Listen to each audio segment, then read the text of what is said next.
Allahu Akbar, Allahu Akbar, Allah.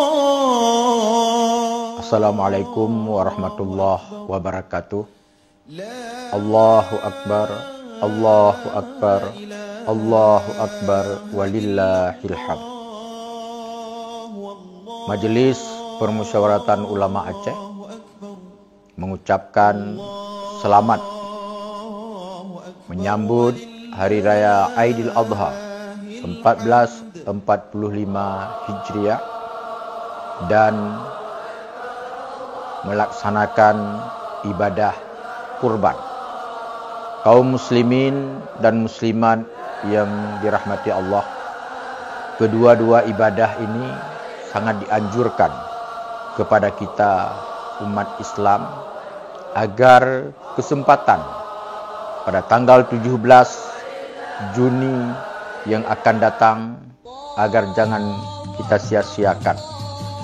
Mari sama-sama kita menghadiri tempat pelaksanaan ibadah salat hari raya dan juga tempat-tempat pelaksanaan kurban kita.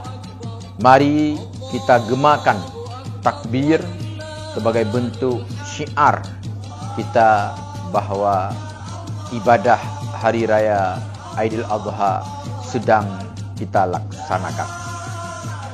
Mohon maaf lahir dan batin atas segala kealpaan dan kekurangan dari kami Majelis Permusyawaratan Ulama Aceh.